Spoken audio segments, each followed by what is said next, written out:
நிறைவாக உரையாற்ற இருக்கின்ற விடுதலை சிறுத்தைகள் கட்சியினுடைய தலைவர், நாடாளுமன்ற உறுப்பினர், எனது பேரன்பிற்குரிய தோழர் திருமா அவர்களே, உரையாற்றி விடைபெற்று சென்று கொண்டிருக்கிற தமிழக வாழ்வுரிமை கட்சியினுடைய தலைவர், சட்டமன்ற உறுப்பினர், அன்பு சகோதரர் வேல்முருகன் அவர்களே, நமது அனைவருடைய நன்மதிப்பிற்குரிய கலைஞர் சகோதரர் சத்யராஜ் அவர்களே, மற்றும் மேடையிலே வீட்டிருக்கக்கூடிய இம்ரான் அவர்களே, எனது அருமை தம்பி ரவி அவர்களே. ரவி எங்கள் ஏத்து விட்டு பையன், சின்ன குழந்தையிலிருந்து ரவிய நல்லா தெரியும். இன்னைக்கு திரைப்பட துறையில நல்ல மிகச்சிறந்த வில்லனாக இந்த கதர் வேஷ்டி, இந்த பேண்ட் சட்டை பார்க்கறதே எனக்கு ஆச்சரியமா இருக்கு. கதர் வேஷ்டி, கதர் சட்டை நல்லா ஒயிட் அண்ட் ஒயிட்டா போட்டுட்டு வில்லனா சிறப்பா செய்துகிட்டு இருக்காரு. மேலும் வளர வேண்டும் என்று கேட்டுக்கொண்டு, மற்றும் மேடையில் சதீஷ் பேச தெரியாதுன்னு சொல்லிட்டு எல்லாரும் பேச்சும் மடக்கி பேசி கைத்தட்டல் நிறைய வாங்கிட்டு போயிட்டாரு. சுரேஷ் சுரேஷ் சுரேஷ் சுரேஷ் சுரேஷ் மற்றும் மேடையில் வீட்டிருக்கக்கூடிய திரைப்பட துறையில் பணியாற்றி கொண்டிருக்கக்கூடிய பல்வேறு பெருமக்களே, படத்தின் தயாரிப்பாளர் அவர்களே, இயக்குனர் அவர்களே, திரைப்படத்தில் பங்கேற்று சிறப்பாக தங்களது பணிகளை சிறப்பித்துக் கொண்டிருக்கக்கூடிய கலைஞர்களே, ஊடக நண்பர்களே, வருகை இருந்திருக்கக்கூடிய நண்பர்களே, தோழர்களே, எல்லோருக்கும் அன்பான வணக்கம். இந்த படம் வெற்றி பெற வேண்டும் என்பது நம்முடைய அனைவருடைய விருப்பம், நம் அனைவருடைய வாழ்த்துக்கள். இந்த மேடை ஏதாவது பாதகமா போயிருமோன்னு பயமா இருக்கு. ஏன்னா சென்சாரை பத்தி தான் கொஞ்சம் அதிகமா பேசுற ஒரு சூழல் உருவாயிடுச்சு. சில காட்சிகளை போட்டு காமிச்சாங்க, பாடல் உட்பட சில காட்சிகள், குறிப்பாக சத்யராஜ் அவர்கள் பேசுகிற வசனங்கள் இதெல்லாம் போட்டு காமிச்சாங்க. நான் ரொம்ப மகிழ்ச்சியா இருந்தேன், ரொம்ப சந்தோஷமா இருந்தேன். நல்லா பண்ணியிருக்காங்களே, நல்லா எடுத்திருக்காங்களே அப்படின்ட்டு. பின்னாடி உட்கார்ந்து இருந்த கலைஞர் சத்யராஜ் சொன்னாரு, இதெல்லாம் வெட்டிட்டாங்க அப்படின்னு. அதாவது உயிரை எடுத்துட்டாங்க, அவ்வளவுதான். எது தேவையோ அதை எடுத்துட்டாங்க. இதை பற்றி சொல்ற பொழுது நம்முடைய இயக்குநர்கள் பலர்லாம் சொன்னாங்க, அது மாதிரி அரசியல் கட்சிகளில் இருக்கிற நாங்கள், குறிப்பா தோழர் திருமா, வேல்முருகன், முத்தரசன், இவங்கெல்லாம் உதவி செய்யணும் அப்படின்னு சொல்லி சொன்னாங்க. உதவி செய்யறது மட்டுமல்ல, நான் பொதுவா சொல்றேன், ஏன்னா இங்க பல்வேறு அரசியல் கட்சிகளை சார்ந்த நண்பர்கள் இங்க இருக்கலாம். அதனால எந்த ஒரு கட்சியை குறித்தும் நான் தனிப்பட்ட முறையில் விமர்சிப்பதற்கு விரும்பவில்லை. அரசியலமைப்பு சட்டம் என்பது எல்லோராலும் ஏற்றுக்கொள்ளப்பட்டது. அதிலிருந்து யாரும் விலகி இருக்க முடியாது. இன்றைக்கு ஆளுகிற கட்சியாக இருக்கலாம் அல்லது எதிர்கட்சியாக இருக்கலாம், எல்லோரும் ஏற்றுக்கொண்டது அரசியலமைப்பு சட்டம். அந்த அரசியலமைப்பு சட்டத்திற்கு உட்பட்டுத்தான் நம்முடைய ஒவ்வொருவருடைய நடவடிக்கைகளும் இருக்க வேண்டும். அரசியல் கட்சிகளாக இருந்தாலும் சரி, திரைப்படமாக இருந்தாலும் சரி, எதுவாக இருந்தாலும் அரசியலமைப்பு சட்டத்துக்கு உட்பட்டுதான். அதை மீறக்கூடாது என்பதுதான் என்னை போன்றவர்கள், திருமாவளவன் போன்றவருடைய வேண்டுகோள். கடந்த நாடாளுமன்ற தேர்தலில் நாங்கள் சண்டையிட்டதே அந்த பிரச்சனை தான். ஏதோ நாங்கள் தனிப்பட்ட முறையில் வெற்றி பெற வேண்டும் என்பதல்ல. அரசியலமைப்பு சட்டத்திற்கு ஆபத்து ஏற்படும் என்கிற அச்சம் இருக்கிறது, அதை தவிர்ப்பதற்கு எங்களுக்கு ஓட்டு போடுங்கள் என்று கேட்டோம். ஏன் அதை வலியுறுத்தி சொல்றோம் எல்லா மேடையிலையும் அதான் பேசுறோம், இந்த மேடையிலையும் அதான் நான் பேச விரும்புகிறேன்.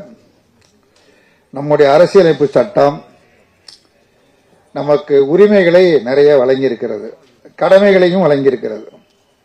உரிமைகளையும் வழங்கியிருக்கிறது, கடமைகளையும் வழங்கியிருக்கிறது. நம்முடைய அரசியல் டாக்டர் அம்பேத்கர் அவர்கள் உருவாக்கிய படத்தில் அந்த காட்சியை தான் எடுத்துட்டாங்க.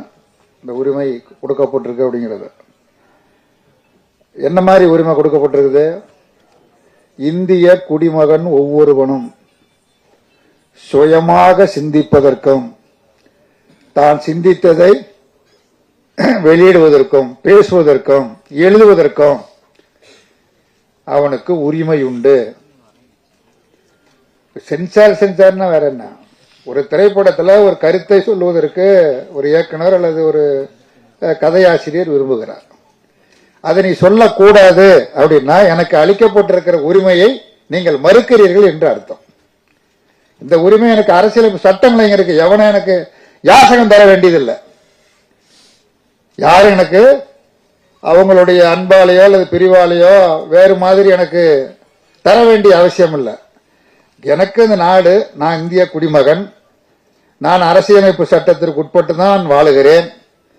அரசியலமைப்பு சட்டம் வழங்கியிருக்கிற உரிமையின் அடிப்படையில் தான் வாக்களிக்கணும். யாருக்கு வேணாலும் வாக்களிக்கலாம். ஆனா வாக்களிக்கலாங்கிற உரிமை எது வழங்கியிருக்குது? அரசியலமைப்பு சட்டம் தான். ஏற்கனவே 21 வயசு, அதுக்கு பிறகு 18 வயசு. 18 வயது வந்த அனைவரும் வாக்களிக்கலாம். தேர்தல் ஆணையம் ஒவ்வொரு தேர்தலையும் 100% வாக்குப்பதிவிற்காக பெரும் முயற்சி எடுக்கிறது. பெரிய முயற்சி எடுக்கிறாங்க. தேர்தல் ஆணையத்தில் பெரும் முயற்சி எடுக்கிறாங்க.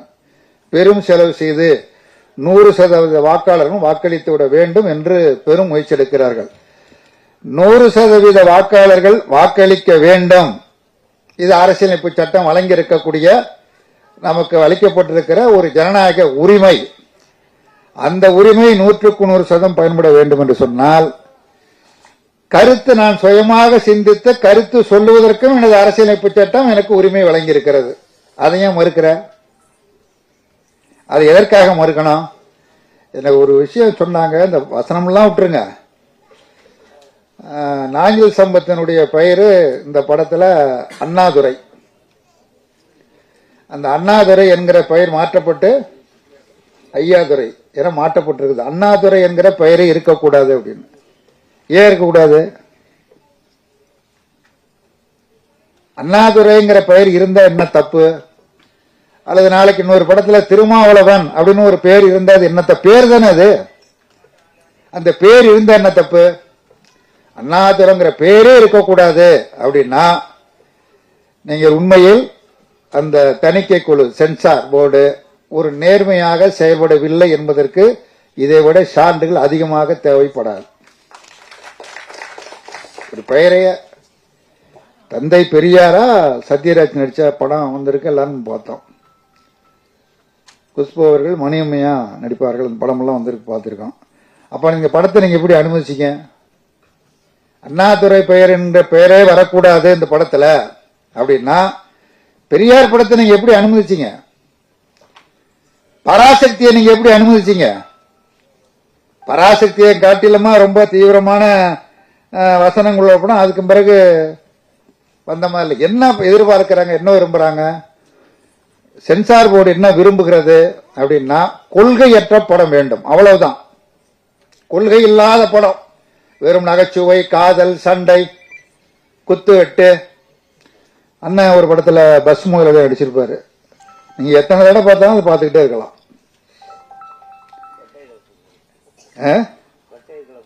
பட்டைய கலப்புற படம், பஸ் ஓனரு. அதே மாதிரி பார்த்துக்கிட்டு இருக்க சொல்றீங்களா?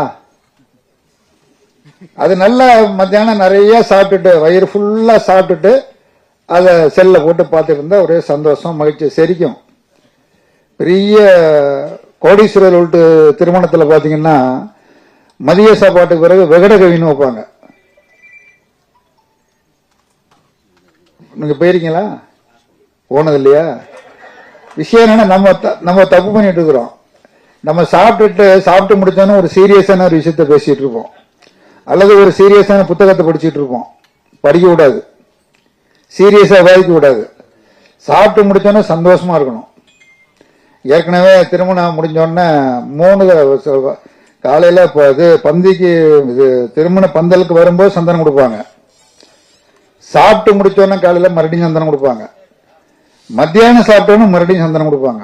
சந்தனத்தை எடுத்து வயிறெல்லாம் பூசிக்கணும் செரிக்கிறதுக்காக. அங்க உட்காந்து வெத்தலை சீவல் போட்டுக்கிட்டு நல்லா வேடகவி நடத்துவாங்க, ஒரே நகைச்சுவையா. அந்த மாதிரி வெறும் நகைச்சுவையா படம் ஆரம்பிச்சீங்கன்னா அதுல என்ன சொல்ல வர்றீங்க, அதனால சமுதாயத்திற்கு என்ன பயன்பட போகுது? ஒரு புத்தகமோ அல்லது ஒரு கதையோ அல்லது ஒரு கட்டுரையோ ஒரு திரைப்படமோ ஒரு பாடலோ அது என்ன ஏதோ ஒன்று வந்தது அப்படின்னா இது இந்த சமூகத்திற்கு என்ன சொல்ல விரும்புகிறது? ஒண்ணுமே இல்லாம வெரிசா சொல்லி என்ன பிரயோஜனம்? அதனால என்ன பயன்? அதனால என்ன பயன் ஏற்படும்? எந்த பயனும் ஏற்படாது. விளைவில் ஏற்பட சமூகத்தில் நடந்து கொண்டிருக்கிற விஷயங்கள், இடஒதுக்கீடு 10% ஒரு வசனம் வரும், கவனிச்சிருப்பீங்கன்னு நினைக்கிறேன். நியாயமா? அது 10% கொடுத்தது நியாயமா? உட்படுத்த வகுப்பை சேர்ந்த பொருளாதாரத்தில் பின்தங்கியவர்களுக்கு 10% இடஒதுக்கீடு. இப்ப சட்டம் அமுல் இருக்கு, என்ன நியாயம் அது? 10% இடஒதுக்கீடு கொடுக்கிற அளவிற்கு எண்ணிக்கை இருக்கா? அந்த எண்ணிக்கை இருந்தா பிரச்சனை இல்லை. அந்த எண்ணிக்கை இருக்கா? எண்ணிக்கை இல்ல. ஆனா 10% அதிகாரம் இருந்தது, 10% கொடுத்தாச்சு. 10% கொடுத்தாச்சு, 10% பயன்பட்டு இருக்கிறாங்க. நீ எல்லா இடஒதுக்கீடு ஒட்டுமொத்தமா ஜாதி கணக்கெடுப்பு நடத்துங்க, ஒட்டுமொத்த கணக்கெடுப்பு ஜாதி கணக்கெடுப்பு நடத்துங்க. இப்ப அந்த யுத்தம் நடந்துகிட்டு இருக்கு, அந்த சண்டை நடந்து கொண்டு இருக்கிறது. மக்கள் தொகை கணக்கெடுப்பு நடத்துறீங்க, அதுல எல்லாமும் கேட்கறீங்க. அதுல கடைசி காலமா ஒரு காலம் என்ன ஜாதி, அவ்வளவுதான். அதுக்கு மேல ஒன்னும் இதுக்காக தனி செலவு பண்ண வேண்டியதெல்லாம் கிடையாது. ஏன்னா மக்கள் தொகை கணக்கெடுக்கிற பொழுது வருமானம் மற்றது எல்லாம் கேட்கறீங்க, படிப்பு கல்வி எல்லாம் கேட்கறீங்க. கடைசி காலமா ஏற்கனவே இருக்கிற காலத்தோட ஒரு காலம் போட்டு என்ன ஜாதி அப்படின்னு கேட்டா முடிஞ்சு போச்சு. அதன் அடிப்படையில எந்தெந்த ஜாதியில எவ்வளவு மக்கள் தொகை இருக்கு அதுக்கு ஏற்ப இடஒதுக்கீடு பண்ணுங்க. யாருக்கும் கூட சொல்ல வேண்டியதில்லை, அது மாதிரி பண்ணுங்க. ஆனா அப்படி பண்ணாம 10% குறிப்பிட்ட ஜாதிக்கு முற்படுத்தப்பட்ட வகுப்பை சேர்ந்த பொருளாதாரத்தில் பின்தங்கியவர்களுக்கு 10% இடஒதுக்கீடு. அது என்ன? இந்த படத்துல அந்த விஷயத்த சொல்றாங்க. இப்ப நடக்கிறதான சொல்றாங்க, நடக்காத சொல்லி இல்ல. என்ன நடைபெற்றுக் கொண்டிருக்கிறதோ நாட்டில் சமூகத்தில் என்ன நடைபெற்றுக் கொண்டிருக்கிறதோ அத ஒரு படத்துல சொல்றாங்க. அது எப்படி தப்புன்னு சொல்றீங்க? அது எப்படி தப்புன்னு சொல்ல முடியும்? அந்த வசனம் இருக்கக்கூடாது என்று எப்படி சொல்ல முடியும்? இதுல சொன்னது இந்த சமூகத்தில் இல்லாத விஷயம் எந்த விஷயமும் அதுல கிடையாது. சேரின்னு சொல்லலாம், பல படங்கள்ல சேரின்னு வந்திருக்குது. ஆனா அக்ராரம் சொல்லக்கூடாதா? அக்ராரம் ஒண்ணு இருக்குல்ல, சேரி எப்படி இருக்குதோ அதே மாதிரி அக்ராரம் இருக்குல்ல, இன்னைக்கும் இருக்குல்ல, அக்ராரம் இருக்குல்ல. அக்ராரம் எங்க இருக்குங்கிறது அது வேற விஷயம். சேரி எங்க இருக்குங்கிறது எத்தனை பேருக்கு தெரியும் தெரியாது, எனக்கு தெரியாது. சேரி பள்ளத்துல இருக்கும், அக்ராரம் மேட்ல இருக்கும். அதெல்லாம் நம்ம கவனிக்கிறது இல்ல. பொதுவா சேரின்னு பேசிட்டு இருக்கோம், பொதுவா அக்ராரம்னு பேசிட்டு இருக்கோம். சேரி எங்க இருக்கு, எந்த பகுதியில் அமைக்கப்பட்டிருக்குது, அக்ரவாரம் எந்த இடத்தில் அமைக்கப்பட்டிருக்குது. ஒரு வெள்ளம் வந்தா மழை பெய்தா ரவிக்கு தெரியும், திருவாரூர் மாவட்டத்தில் இருந்ததுனால தெரியும். கடுமையான வெள்ளம் வரும், 2 நாள் 3 நாள் சேர்ந்த மாதிரி மழை பெய்யும், கடுமையான வெள்ளம் வரும். வந்தா சேரியில் அடிச்சுட்டு போகும். அங்க இருக்கிற வீடுகள் எல்லாம் தண்ணியில மிதந்து போகும். அக்ராறு தண்ணி போகாது, ஏன்னா அது மேட்ல இருக்கும், அது மேலான பகுதியில் இருக்கும். அப்ப அக்ராகாரம் சேரிங்கிற வார்த்தையை நீங்க எத்தனை படத்தினாலும் பயன்படுத்திங்க, அதுக்கு சென்சார் கிடையாது. அக்ராரம்னு சொன்னா ஏன் அலறீங்க? அந்த எடுக்கணும்னு ஏன் சொல்றீங்க? அப்ப என்ன விரும்புது சென்சார்? என்ன விரும்புதுன்னா எந்த கொள்கையும் அற்ற கொள்கை இல்லாத ஒரு படம். அதுக்கு ஒன்றும் பிரச்சனையே கிடையாது. எத்தனை படம் வேணாலும் எடுத்துக்க, எத்தனை படத்தை வேணாலும் ஓட்டுங்க, என்ன வேணாலும் பண்ணுங்க அப்படின்னு சொல்லி ஒரு படத்தை தயாரிக்கிறதுக்கு ஒரு பட தயாரிப்பாளர் அவர் நம்பி முதல் போடணும். ஒரு நல்ல கதையா இருக்கலாம், அந்த நல்ல கதைக்கு முதல் போடுறதுக்கு ஒரு தயாரிப்பாளர் தேவை, துணிச்சலா ஒரு முதல் போடணும். அப்புறம் அந்த படத்துல இயக்குனர் ரொம்ப இளைஞர், ஒரு சின்ன இளைஞர், ஒரு ஆர்வத்தோட வந்திருக்காரு. அவரோட அவங்க அம்மா எதுக்கு கொஞ்சிருக்கிறாங்க, 10 தடவை எனக்கு போன் பண்ணிருப்பாங்க, வந்துருங்க வந்துருங்க அண்ணன் திரும்ப வராரு, நீங்களும் வந்துருங்க நீங்களும் வந்துருங்கன்னு. ஏன்னா நம்ம பையன் ஒரு படத்தை இயக்கி நடிச்சிருக்காரு, அது எப்படியாவது வெற்றி பெறணும் அப்படிங்கிற ஒரு ஆதங்கம். அப்ப எல்லாருமே ஒரு ஒரு இளம் தலைமுறை, அடுத்த தலைமுறை திரைத்துறைக்கு அறிமுகம் ஆகுது. அது அறிமுகம் ஆகிற பொழுது அது எவ்வளவு நெருக்கடிக்கு ஆளாயிருக்கு பாருங்க. இந்த பட தயாரிப்பு முதல் போட்டவர் என்ன நினைப்பாரு, இப்போ ஏண்டா இந்த பையனோட நம்பி நம்ம பணம் போட்டோம், நிச்சயமா நினைப்பாரு. ஏன்னா அவருக்கு பணம் லாபம் இல்லைன்னாலும் போட்டது திரும்ப வரணும்ல. ஏன்னா இது எந்த செலவையும் நீங்க நிறுத்த முடியாது, எல்லா செலவும் செய்து முடித்த பிறகுதான் படம். அதுக்கப்புறம் அது தியேட்டருக்கு அது வரணும், சென்சார்ல இருந்து தப்பிச்சு வரணும், அப்புறம் தியேட்டர் கிடைக்கணும். இது பார்த்தா 2 மணி நேரம் படம் ஓடுது, பார்த்துட்டு நல்லா இருக்கு நல்லா இல்ல என்று ரசிகர்கள் சொல்ற போது அவங்களும் ரைட் அது சொல்லிட்டு போயிடுவாங்க. ஆனா மாத கணக்கில் இதுல படுற சிரமம் துன்பம் துயரங்கள் இருக்க, அது சாதாரணமானதல்ல. நல்லா இருக்கு நல்லா இல்ல அப்படின்னு ஒருத்தவரையில போட்டு முடிச்சுட்டு போயிடலாம். மிகுந்த சிரமப்பட்டு ஒரு நல்ல கதையை தேர்வு செய்து, சமூகத்திற்கு பயன்படக்கூடிய கதையை தேர்வு செய்து, அந்த கதையை படமாக்குவதற்கு பல முயற்சிகள் எடுத்து, ஒரு சின்ன ஒரு சத்யராஜ் அவர்கள் ஏராளமான படங்கள்ல அவர் நடிச்சிருக்கிறாரு. அவர் ஒரு சின்ன இயக்குனர்கிட்ட நான் நடிக்கிறேன் அப்படின்னு சொன்னதே ஒரு சாதாரணமான விஷயம் இல்ல. இவரை பார்த்தா இயக்குனர் யாராச்சும் அங்கீகரிப்பாங்களா? பார்த்தா ஒல்லியா இருக்காரு ஆளு, ஒரு தடகடமா ஒரு படவடமா அந்த மாதிரியும் இல்ல, ரொம்ப சர்வசாதாரணமா இருக்காரு. ஆனா அவரு கீழே நான் நடிக்கிறேன் அப்படின்னு ஒத்துக்கிட்டது ஒரு பெரிய விஷயம், நடிச்சது ஒரு பெரிய விஷயம். அது மாதிரி பலரும் கலைஞர்கள் இதுல சிறப்பா நடிச்சிருக்கிறாங்க. நம்பிக்கையோட இருங்க. சமூகம் மாறிக்கொண்டேதான் இருக்குமே தவிர சமூகம் பின்னால ஒருபோதும் போகாது. மேலும் மேலும் மாற்றங்கள் தான் ஏற்படும். இன்னைக்கு தடை செய்யப்பட்ட 42 கட்டுன்னு சொல்றாங்க. இந்த 42 கட்டும் நிரம்பிய படமாக நாளை இன்னொன்னு வரும். எவனாலும் தடுக்க முடியாது. இன்றைக்கு தடுக்கலாம். நீங்க பார்லிமெண்ட்ல பேசுங்க பார்லிமெண்ட்ல பேசுங்கன்னு சொல்றீங்க. ரொம்ப பேர் இந்த பார்லிமெண்ட்டை பத்தியும் சட்டசபை பத்தியும் தெரியாம இருக்கிறாங்க, நிறைய பேர் இருக்காங்க. திருமாவளவன் உனக்கு எத்தனை நிமிஷம் தெரியுமா உங்களுக்கு பார்லிமெண்ட்ல பேசுறதுக்கு? 2 நிமிஷம் 3 நிமிஷம் 3 நிமிஷம். நம்ம என்ன நினைக்கிறோம், திரும்ப 1 மணி நேரம் பேசணும்னு நினைக்கிறான். அவர் 4 மணி நேரம் பேசுவாரு. அந்த ஆற்றலும் திறமையும் அவருக்கு உண்டு, அனுமதிக்கணும்ல. அங்க எண்ணிக்கை அடிப்படையில் தான், எண்ணிக்கை அடிப்படையில் தான். அங்கேயும் கூட என்ன விரும்புறாங்க, அவங்க என்ன நினைக்கிறாங்களோ அதுக்கு ஏற்ப பேச நினைக்கிறாங்க. நாடாளுமன்றம் என்பது இந்த நாட்டு மக்களுடைய பிரச்சனைகளை கவனத்திற்கு கொண்டு வரக்கூடிய ஒரு அமைப்பு. சட்டமன்றம் நாடாளுமன்றம் ரெண்டுமே அப்படிதான். அங்கு முழுமையான ஜனநாயகம் இருக்க வேண்டும், முழுமையான ஜனநாயகம் இருக்க வேண்டும். நம்ம இவங்க முன்னாடி பேசிட்டு போயிட்டாங்க, நம்ம சுந்தரவல்லி முதல்ல அவங்க தான் பேசிட்டு போயிட்டாங்க. நாடாளுமன்றத்தில் நடந்ததை சொன்னாங்க. ராஜ்யசபாவில் சபைக்கு தலைமை தாங்கிற தலைவர் அவரே வெளிநடப்பு பண்றாரு. எதிர்கட்சி தான் பொதுவாக வெளிநடப்பு பண்ணுவாங்க, அவரே வெளிநடப்பு பண்றாரு. ஏன்னா தான் நினைக்கிறபடி நீ பேச வேண்டும். இது என்ன ஜனநாயகம்? இங்க சென்சாருக்கு வந்துட்டீங்க. பாராளுமன்றத்திலேயே அவர்கள் விருப்பத்திற்கு ஏற்ப பேசவில்லை என்றால் மைக்கு துண்டிக்கப்படுகிறது, பேச நேரம் குறைக்கப்படுகிறது, பேசுவதற்கு அனுமதிக்கப்படுவது இல்லை.